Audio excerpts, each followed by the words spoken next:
तमाम खबरें दिखाएंगे आपको देश दुनिया की राजनीति की, खेल की, क्राइम और अपराध की सभी छोटी बड़ी खबरें। नमस्कार, आप देख रहे हैं अपना विशेष साप्ताहिक कार्यक्रम उड़न खटोला।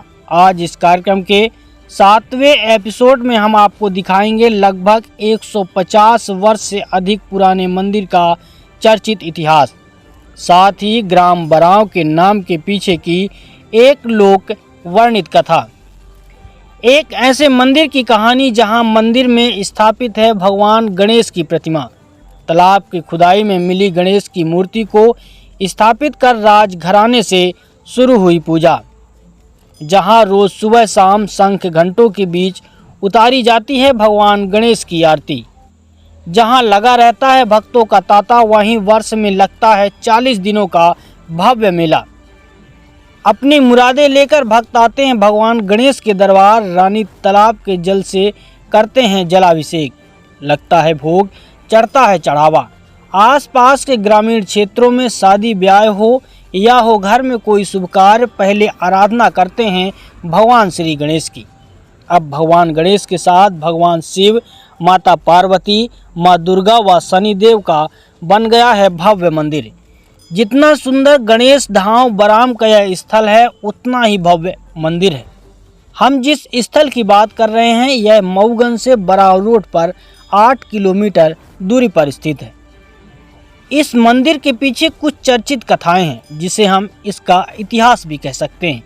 लोग इसे अपने अपने अंदाज में बयां करते हैं। इन्हीं चर्चित कहानियों को जानने और मंदिर की भव्यता को कैमरे में कैद करने के लिए हमारे मऊगंज संवाददाता कुलदीप कुशवाहा उड़न खटोला के साथ निकल पड़े गणेश धाम बराव की ओर।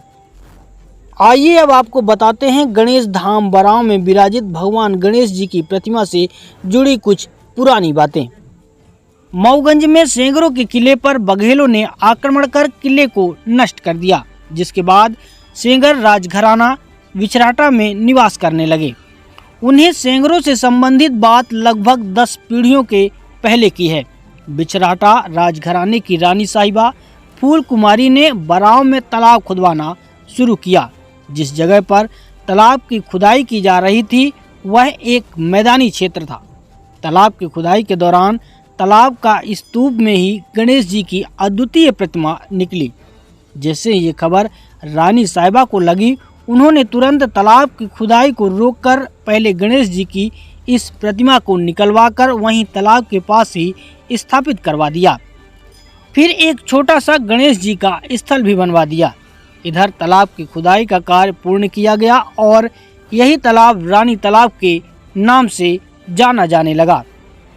यह वही तालाब है जो आज मंदिर के सामने है, जिसके जल से ही भगवान गणेश का जलाभिषेक कराया जाता है।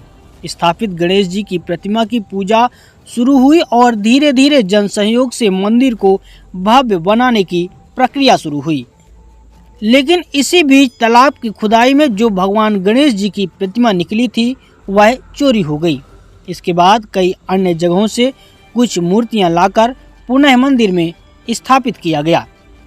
इसके बाद जन सहयोग से मंदिर में नए नए निर्माण कार्य होते गए। सन 1990 के आसपास ग्राम बराव के सरपंच गंगा प्रसाद पटेल और राम खिलावन साकेत ने रानी तालाब में सीढ़ियों व तालाब की मरम्मत कार्य कराया। समय समय पर जन सहयोग से मंदिर परिसर में कुछ नए निर्माण कार्य होते गए। जहां आज शिव मंदिर है, पहले उस जगह पर यज्ञशाला का निर्माण किया गया था, जिसमें कई बार यज्ञ का अनुष्ठान भी किया गया था। इसके बाद सन 2010 में प्रभात कुमार त्रिपाठी द्वारा गणेश मंदिर के ठीक सामने दुर्गा जी के मंदिर की स्थापना कराई गई। वर्ष 2015 में विश्वनाथ पटेल द्वारा बतासु धर्मशाला का निर्माण कार्य कराया गया। वर्ष 2016-17 में प्रभात कुमार त्रिपाठी और जन सहयोग से भगवान भोलेनाथ व माता पार्वती के मंदिर का निर्माण कार्य कराया गया। वर्ष 2022 में वशिष्ठ मुनि मिश्रा द्वारा शनिदेव के मंदिर की स्थापना कराई गई। इस तरह अब यहाँ 5 मंदिर एक ही स्थान पर स्थापित हो चुके हैं। अब यह स्थल गणेश धाम बराव के नाम से जाना जाता है। हालांकि अभी तक यह मंदिर शासन के अधीनस्थ नहीं है। आइए अब आपको दिखाते हैं धार्मिक मान्यता के बारे में मंदिर के पुजारी का क्या कहना है और हमारे कैमरे पर कैद गणेश धाम की कुछ झलकियां, और उसके बाद हम बताएंगे ग्राम बराव के नाम के पीछे की एक छोटी सी कथा। यह है गणेश धाम का मुख्य प्रवेश द्वार और ये यहीं से शुरू होता है। ये प्रवेश द्वार आप देख सकते हैं। इधर ये छोटी सी मार्केट और ये मुख्य प्रवेश द्वार है। हम आपको अब यहाँ से अंदर ले चलते हैं।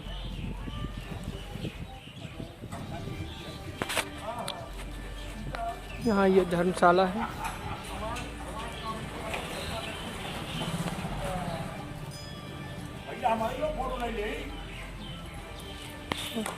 ये मंदिर के अंदर कैसे चलते हैं गणेश चौक के मंदिर के अंदर, और आपको हम दिखाएंगे यहाँ का एक एक दृश्य। सबसे पहले गणेश जी के मंदिर के अंदर की कहानी। देखिए हम आ गए ये गणेश जी के मंदिर के अंदर, और ये यहाँ स्थापित प्रतिमाएं हैं। जो यहाँ के प्रमुख गणेश जी हैं वो ये हैं, और अब यहाँ काफ़ी प्रतिमाएं स्थापित कर दी गई हैं। देख सकते किस तरह से ये पूरा ये मंदिर की है, और मंदिर के एक तरफ ये हनुमान जी की मूर्ति स्थापित है, देख सकते हैं। ये मंदिर का जो है परिक्रमा करने का जगह है। यहाँ से देख सकते हैं ये परिक्रमा करने की है गणेश जी की। ये परिक्रमा करने की व्यवस्था की गई है ये मंदिर की। हम चारों तरफ मंदिर के घूम चुके हैं, और अब ये अपना हम मुख्य द्वार बाहर निकलने के लिए पहुंच चुके हैं।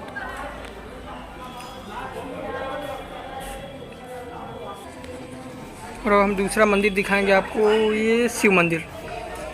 चलिए अब इसके अंदर चलते हैं क्या है। चलिए देखिए काफ़ी अच्छा मंदिर बना हुआ है।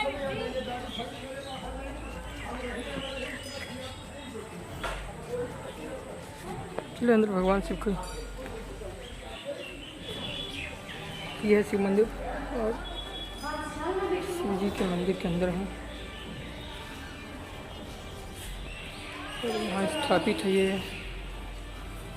भगवान शिव की एक बड़ी सी प्रतिमा।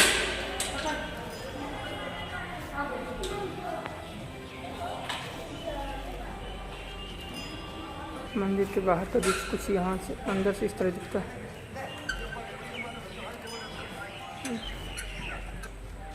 मंदिर की एक और ये गणेश जी की मूर्ति स्थापित है, देखिए। और दूसरी तरफ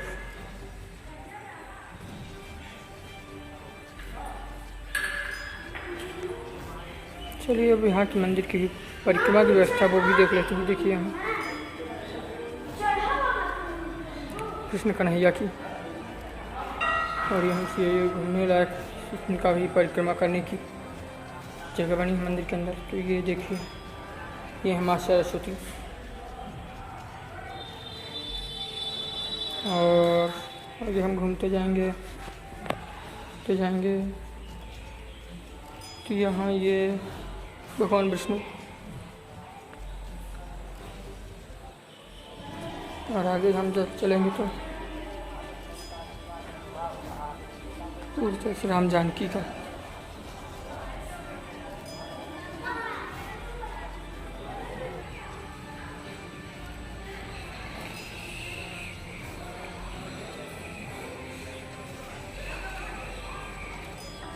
बस मंदिर के बाजू में है शनिदेव का मंदिर, लगातार हम उसको भी देख लेते हैं।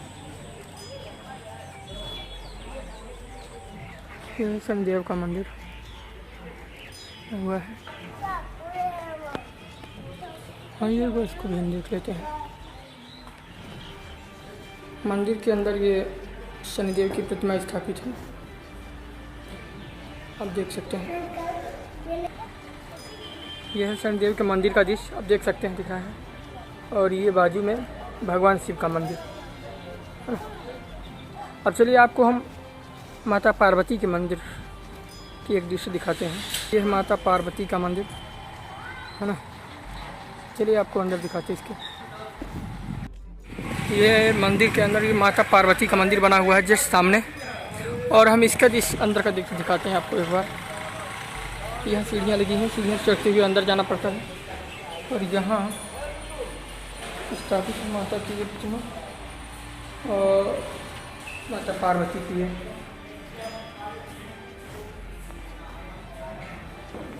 स्थापित है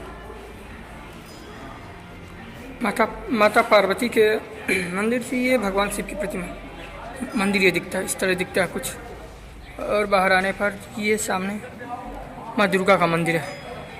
चलिए आपको एक बार हम माँ दुर्गा का मंदिर भी दिखा देते हैं।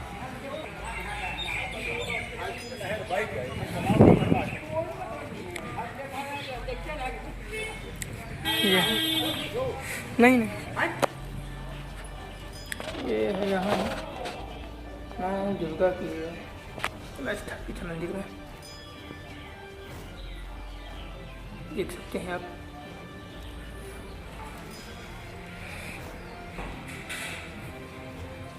ये मंदिर का बाहरी दृश्य है, देखने पर दूर से मंदिर इस तरह कुछ दिखता है।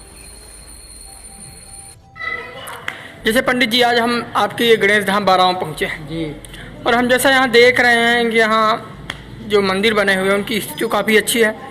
यह एक दर्शनिक स्थल बहुत अच्छा दिख रहा है। यहाँ भगवान गणेश के साथ साथ भगवान शिव, माता पार्वती, माता दुर्गा और शनिदेव की भी प्रतिमा स्थापित है। स्थान तो बहुत ही सुंदर है, और जिस तरह एक गांव में स्थापित है यह अपनी एक अलग ही छटा बिखेर रहा है। तो जैसे ये बताइए गांव के लोगों के बारे में क्या मान्यता है, कैसे लोग पूजा पाठ करते हैं यहाँ? ये भगवान गणेश जी की यहाँ कथा वार्ता, भजन पूजा, कथा सुनाते हैं। यहाँ जब ले आएंगे एक शादी ब्याह करके भगवान के यहाँ कथा वार्ता होगी, पानी चालेंगे, रोड चढ़ाएंगे, हैं गजगुरबा करेंगे। जो मानता है गणेश जी की प्रतिमा जो दहनी बढ़ती है तो यहाँ कहीं भी नहीं है ना।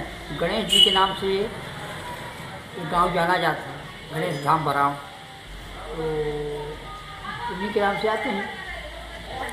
तो हमने जैसे देखा गांव के काफ़ी लोग यहाँ पूजा पाठ करने लिए आते हैं। ये ऐसी भीड़ हमेशा रहती होगी? हाँ, बराबर आती है, 12 महीना इसमें मेला भी लगता है। अच्छा, ये मेला हम जैसे सुना है यहाँ पे महीनों मेला लगता है, वर्ष में लगभग 35 से 40 दिन मेला लगता है। क्या कहानी है? में माघ में जी, 15 दिन वैशाख में, 1 दिन भादव चौथ में जी। अब ये मेला लगता था, लेकिन ये कोरोना काल में जी मेला का रुक टूट चुका है थोड़ी सी, थोड़ा टूट गया है। मतलब पहले लगते हैं, यानी कि महीने में मतलब वर्ष में लगभग 30-40 दिन जी जी जी जी मेला का बराबर। हाँ, सोना चांदी से लेकर के हर प्रकार की दुकान, यहाँ पुलिस व्यवस्था सब रहती थी। जी हाँ।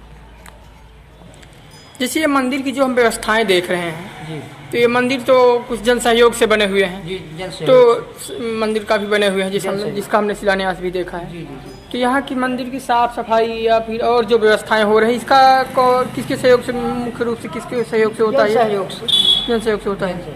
सभी का सहयोग इसमें रहता है ग्रामीणों का। चलिए, इसलिए बहुत अच्छा है। बाराओं के बारे में यहाँ के लोगों द्वारा कही जाने वाली भिन्न भिन्न तरह की कहानी है जो अक्सर सुनने को मिलती है। हालांकि इसकी सच्चाई की पुष्टि विंड वाइट टाइगर न्यूज नहीं करता। वर्णित कहानी में बताया जाता है कि बात सदियों पूर्व पुरानी है। वर्तमान में जहां मऊगंज में मस्जिद है, उसी के आसपास वहां पहले मुनि संतों का एक समूह रहा करता था। वह पूजा पाठ, हवन जैसे अनुष्ठान किए जाते थे। कुछ समय बाद उन साधु संतों को बरो नाम का एक दैत्य राक्षस उन साधु संतों को परेशान करने लगा। कभी उन्हें मारता तो कभी उनकी कुटिया को नष्ट कर देता, तो कभी पूजा पाठ की सभी सामग्रियों को नष्ट कर देता। साधु संत इस बात से पूरी तरह से परेशान हो चुके थे। कुछ दिन बाद एक ज्ञानी संत ने उन्हें बताया कि आप लोग विघ्नहर्ता भगवान श्री गणेश की एक अक्षरी मंत्र गंग का जाप कर आराधना कीजिए। इस समस्या से केवल भगवान श्री गणेश जी ही आपको मुक्त करा सकते हैं। फिर क्या था, संतों ने भगवान गणेश की आराधना की। भगवान गणेश संत मुनियों की आराधना से प्रसन्न हुए। तब मुनि संतों ने दैत्य के बारे में बताया और भगवान गणेश से विनती की कि उन्हें इस दैत्य के अत्याचार से मुक्त कराएं। अगले दिन दैत्य के आगमन पर गणेश जी ने उस पर प्रहार किया, जिसे देख दैत्य उत्तर दिशा की ओर भाग चला। कुछ दूर जाकर भगवान गणेश से दैत्य का सामना हुआ। इस पर दैत्य ने भगवान गणेश से कहा कि अब तो मेरा उद्धार होगा, लेकिन मेरी कुछ इच्छाएं हैं। पहली ये कि यह स्थान अब मेरे नाम से जाना जाए। दूसरी इच्छा है कि इस स्थान पर आप अपना अंश छोड़ेंगे।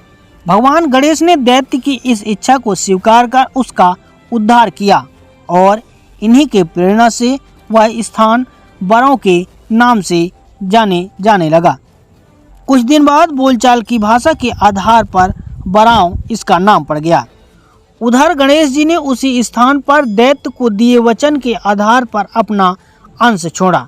फिर सदियों बाद बिछराटा राजघराने की महारानी ने उसी स्थान पर तालाब खुदवाना शुरू किया, जिसमें गणेश जी द्वारा छोड़ा अंश के रूप में गणेश जी की मूर्ति उसी तालाब में से निकली, जिसकी स्थापना कर दी गई और वही गणेश जी के नाम से आज पूरा स्थान गणेश धाम बराव के नाम से जाना जाता है। हमारा संग्रह कैसा रहा कमेंट बॉक्स में ज़रूर बताएं।